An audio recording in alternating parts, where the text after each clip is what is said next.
블록체인 업계를 선도하는 국내의 유망 기업과 인물을 만나보는 시간, 프론티어 인터뷰 시간입니다. 자, 오늘은 일명 티몬이라고 불리는 국내 최초의 소셜 커머스 기업이죠. 티켓몬스터를 설립하신 신현석 대표를 모시고 블록체인 업계에 뛰어들어서 어떤 변화를 시도하고 계신지 좀 이야기 나눠보도록 하겠습니다. 지금 스튜디오에 나와 계시거든요. 인사 먼저 나눠볼게요. 안녕하세요, 대표님. 네, 안녕하세요. 네, 간단하게 시청자분들에게 자기소개 좀 부탁드립니다.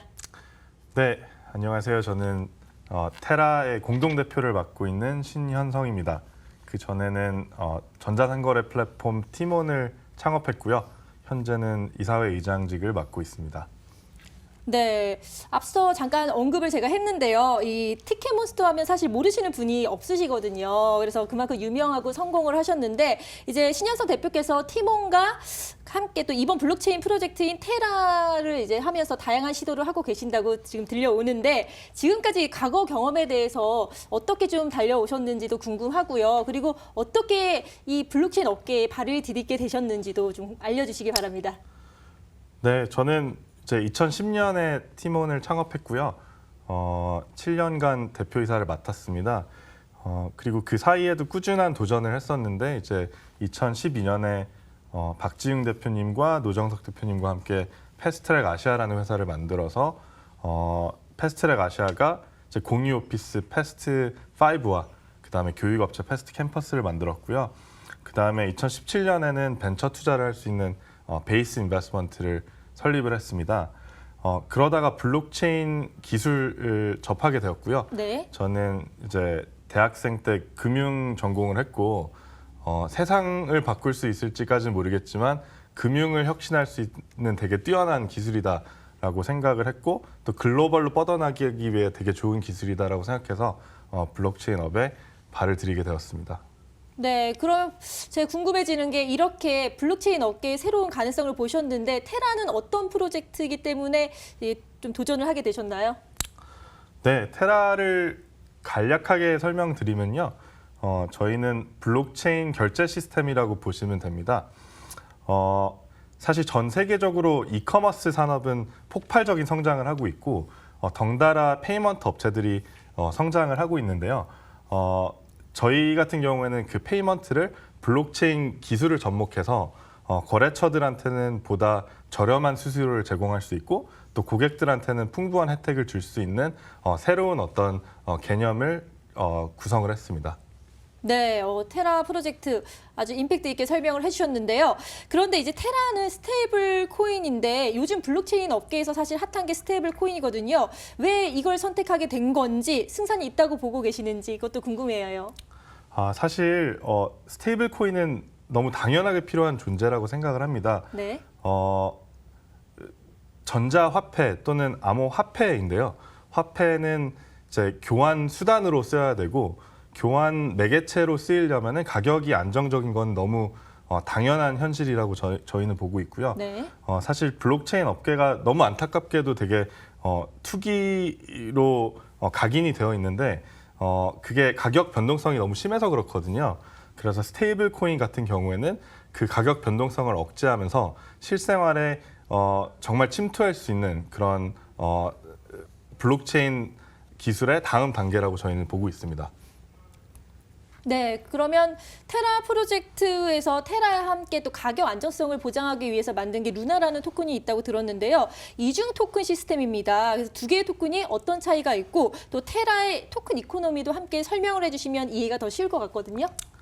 네, 테라는 알고리즘 기반의 스테이블 코인입니다. 네. 그래서 수요가 늘어나면은 통화량을 늘려서 증대시켜서 가격이 오르는 것을 억제시키고요. 반대로 수요가 떨어지면은 통화량을 축소시켜서 가격을 다시 올립니다. 그런데 이제 테라가 결제될 때마다 결제 수수료가 발생하고요. 그 결제 수수료는 그 두 번째 토큰인 루나의 마이너들한테 지급이 됩니다. 네. 그리고 루나 마이너들이 그 결제 수수료를 지급받는 대신 테라 경제가 축소할 경우에 담보 역할을 해주는 그런 상호 보완적인 역할을 그 이중 토큰이 하고 있다고 보시면 됩니다. 네. 꼭 필요한 이중 토큰 시스템이라는 생각이 드는데요. 얘기를 듣다 보니까 테라는 스테이블 코인을 통해서 새로운 경제를 만들고 있다라는 생각이 듭니다. 그래서 암호화폐 경제 활성화를 위해서는 또 지속적인 연구가 필요할 것 같은데요. 이 부분은 어떻게 접근하고 계시나요? 네, 사실 많은 스타트업 조직은 개발팀은 있지만 네. 연구팀이 있는 경우는 굉장히 드뭅니다. 그런데 저희 테라 같은 경우에는 프로젝트를 시작하자마자 연구팀부터 만들었거든요. 그래서 현직 하버드 교수이자 이제 유럽 중앙은행을 자문하고 계시는 마르코라는 분도 저희 연구팀에 소속되어 있고 네. 또 미국의 중앙은행에서 10년간 일해왔던 에번이라는 친구도 저희 연구팀에서 연구를 이끌고 있습니다. 기존의 경제학과 통화 정책들을 깊이 이해해야지만 그게 디지털로 옮겨졌을 때 어떻게 공정하고 고객들한테 더 많은 가치를 줄 수 있을지에 대해서 연구를 할 수 있다고 생각해서 저희는 연구팀의 멤버들을 좀 최고급으로 구성하는데 많은 노력을 썼습니다. 네, 또 연구팀에 또 힘을 실어서 이렇게 하고 계시니까 더 기대가 되는데요. 그러면 이제 뭐 테라와 루나가 있는데 이게 각각 또 어떤 블록체인 플랫폼을 사용하는지도 알고 싶거든요. 네, 저희는 자체 블록체인 플랫폼을 만들고 있습니다. 그리고 결제 서비스가 저희 주요 서비스인 만큼 네. 안정적이고 빠르게 결제할 수 있는 블록체인 기술에 저희는 신경을 쓰고 있습니다. 네, 그렇군요. 자체 플랫폼 좀 연구를 많이 했기 때문에 이게 가능한 게 아닐까라는 생각이 드는데요. 그럼 테라 소개를 들으니까 좀 구체적인 질문을 드려봐야 될 것 같아요. 일단 테라의 시작과 관계된 질문부터 먼저 하겠습니다. 블록체인 기반 결제 시스템에 이제 주목하신 이유가 이 결제 시스템을 전자상거래에 접목을 하셨거든요. 그래서 팀원을 운영하시면서 이런 전자상거래와 결합을 해야 되는지 생각을 하신 건지 아니면 어떤 부분에 좀 중점을 두시고 이렇게 연결이 된 건지 궁금을 합니다. 네, 사실 전자상거래 업체들한테는 결제 시스템이 너무나도 필수적인 피처이면서도 되게 큰 고충입니다. 네. 사실 어떤 물건이 거래될 때마다 2%나 2% 또는 3%의 세금을 뗀다는 게 되게 큰 비용 부담이거든요. 그렇죠. 그게 뭐 뭐 자영업자들 입장에서도 되게 부담이 되고 또 뭐 조단위 거래를 하는 플랫폼 입장에서도 부담이 되는데요. 티몬 같은 경우에는 연 700~800억 수준의 거래 수수료를 내고 있었습니다. 네. 그럼에도 불구하고 이제 결제 시장에 큰 혁신은 없었다고 저는 판단을 하고 있는데요. 간편 결제 수단은 많이 나왔습니다만 사실 기존의 금융 시스템 위에 새로운 UI, UX만 입힌 것뿐이지 그 밑단에 있는 금융 인프라는 건드리지도 못했거든요.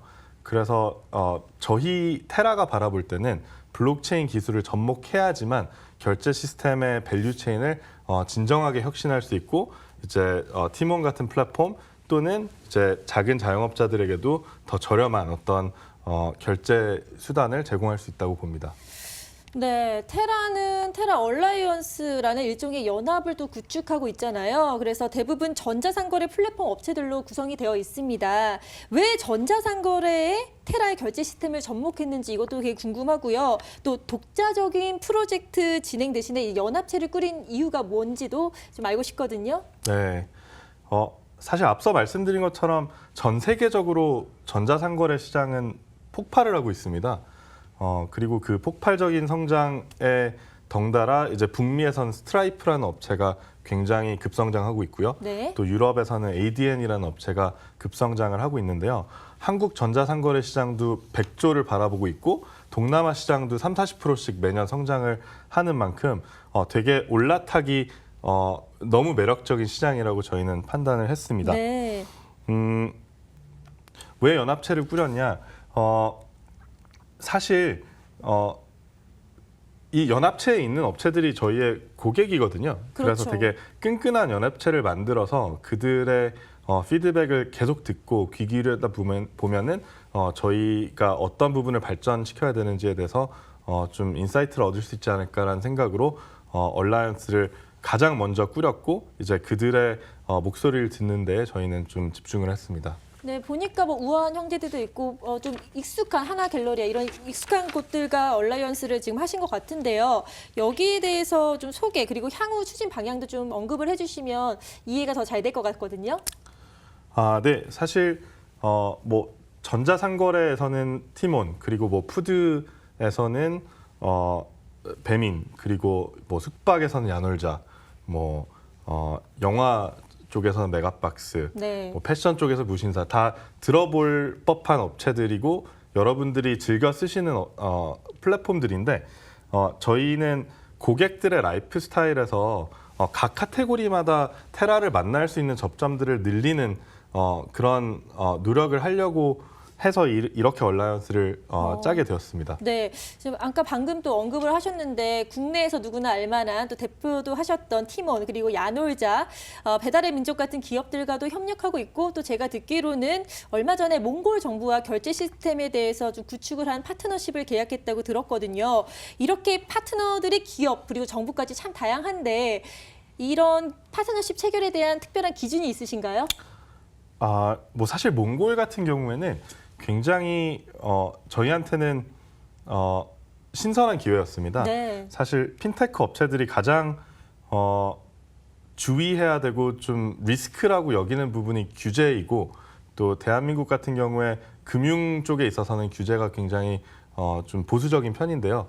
몽골은 나라가 작은 만큼 또 규제도 비교적으로 유연해서 굉장히 좋은 파일럿 마켓이라고 생각을 했습니다. 그래서 몽골의 그 유연한 규제 하에 저희가 좀 혁신적인 피처들을 많이 실험하고 낸 다음에 반응이 좋은 것들을 역으로 한국으로 수입해서 다시 런칭하는 뭐 그런 파일럿 마켓으로 저희는 선정하게 되었습니다.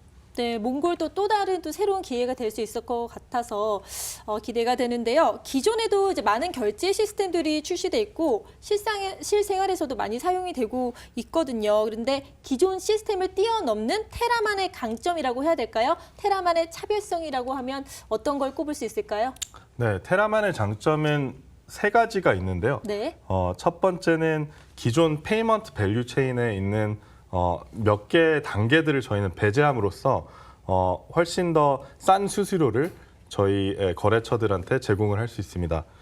두 번째는 스테이블 코인을 활용해서 결제를 시킨다고 말씀을 드렸는데, 네. 스테이블 코인 경제의 성장분을 저희는 고객들한테 가치로 돌려줍니다. 그래서 고객들이 테라를 써서 결제할 때마다 5%던 10%던 지속적으로 할인 혜택을 받을 수 있는 구조를 저희는 만들었고요. 마지막으로는 블록체인 기술이 글로벌한 만큼 저희는 글로벌 페이먼트 수단을 꿈꾸고 있는데요. 한국의 전자상거래 업체임에도 불구하고 태국에서 고객이 들어오면은 바트로 표시가 되고, 또 뭐 베트남에서 들어오면 베트남 동으로 표시가 되는데, 그 모든 결제가 플랫폼한테는 원화로 정산되는 그런 진정한 글로벌 페이먼트 수단, 그 세 가지를 저희의 장점으로 꼽을 수 있습니다. 네, 세 가지 딱딱 이렇게 집어주시니까 이 장점이 확실히 들어오는데요. 저렴한 수수료, 또 스테이블 코인을 통해서 쓰시는 분들에게 또 돌려주는 그런 것들이 참 서로 상부상조해서 더 발전할 수 있을 것 같습니다. 이제 블록체인 기술이 세상에 나온 지 10년이 됐거든요. 그래서 이야기들이 많이 나오곤 있지만 사실 실생활에서 체감하기가 어려울 수도 있습니다. 개개인별로. 그래서 대표님이 느끼시기에는 어떻게 체감을 하고 계시고 더 활성화되려면 어떤 것들이 필요하다고 생각하시나요? 네, 사실 블록체인 기술이 아직 실생활에 활성화되지 않은 부분은 굉장히 안타깝게 생각을 하고 있고요. 어쩌면 테라의 미션이 단기적으로는 실생활에 침투할 수 있는 어떤 블록체인 서비스를 내놓는 거라고 볼 수도 있어서 네. 왜 활성화되지 않았는지에 대한 고민은 굉장히 많이 했습니다. 저희는 크게 세 가지 이유를 꼽을 수 있다고 보는데요. 첫 번째는 앞서 말씀드린 가격 안정성입니다. 네. 그러니까 가격이 지속적으로 변동하면은 교환의 매개체로 쓰이기 부적합합니다. 그다음에 두 번째는 사실 여태까지는 모든 코인이 거래소에서만 거래가 됐다고 볼 수 있는데요. 거래소는 어디까지나 투자하는 사람들이 들어가는 곳이지 네. 매일매일 방문하는 곳은 아니라고 볼 수 있거든요. 그렇죠. 그래서 고객들이 매일매일 쓰는 서비스, 저희 같은 전자상거래 얼라이언스를 통해서 유통을 해야지만 실생활에 침투할 수 있다고 저희는 보고 있고요. 마지막으로는 사실 기존에 쓰던 교환 방식, 화폐 방식들이 있는데 갈아타려면은 뚜렷한 고객들의 혜택이 필요합니다. 그래서 그런 고객 유치 비용에 대한 또는 고객을 유치할 수 있는 어떤 마케팅 디자인에 대한 고민이 여태까지는 좀 덜 되었지 않았나라는 생각을 한번 해봅니다. 네, 지금 말씀을 들어보니까 진짜 블록체인에 대해서 많은 또 기대를 하시고 뛰어드신 것 같은데요. 그러면 대표님은 테라를 통해서 어떤 꿈을 이루고 싶으신 건가요? 네, 사실 저희가 생각하기에는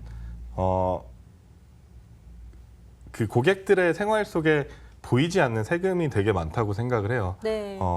저희가 페이먼트 시장에 대해서 말씀을 드렸는데 이제 저희가 결제할 때마다 물건을 살 때마다 2, 3%의 결제 수수료가 부과되고요. 그게 고객들한테 떼지 않아서 저희가 인지하지 못하는 거지 사실 가격들에 다 반영이 되어 있다고 볼 수 있습니다. 그런데 사실 결제뿐만이 아니라 뭐 해외 송금할 때 또는 환전할 때 또는 계좌를 열 때 또는 카드를 등록할 때 다 비용이 있고 수수료가 있어서 사실 통장 잔고를 보면은 왜 이렇게 적게 있는지 사실 실감이 날 수 있다고 생각하는데요. 네. 그런데 이 생활에 있는 세금을 하나하나 저희가 블록체인 기술을 통해서 제거를 하고 돈의 거래를 가장 자유롭게 만드는 게 저희의 최종 목표이자 미션이라고 볼 수 있습니다. 네. 그러면 테라의 앞으로 미래가 좀 궁금해지는데요. 로드맵은 제대로 지금 진행이 되고 있는지, 그리고 올해 안에 좀 실생활에서 사용을 할 수 있는 건지 이런 것들 좀 궁금하네요. 네, 사실 저희 서비스 런칭은 굉장히 임박했습니다. 네. 그래서 3월 중에 서비스를 런칭할 것 같고요. 얼마 안 남았네요. 네. 그리고 그 첫 서비스 런칭 이후에 쭉쭉쭉 앞서 소개해드린 그 테라 얼라이언스 파트너들과 연동을 해서 여러분들이 점점 테라를 만날 수 있는 접점이 많아지도록 저희는 올해 내에 실생활에 활성화될 수 있도록 노력을 할 예정입니다. 네, 이제 머지 않았기 때문에 곧 만나볼 수 있어서 기대가 됩니다. 또 나오면은 또 나와주셔서 또 여러 가지 이야기 해주시기 바랍니다. 그럼 지금까지 테라의 신현성 대표와 함께 자세히 이야기 나눠봤고요. 또 계속해서 다시 돌아오는 그런 시간 갖도록 하겠습니다. 네. 감사합니다. 네, 감사합니다.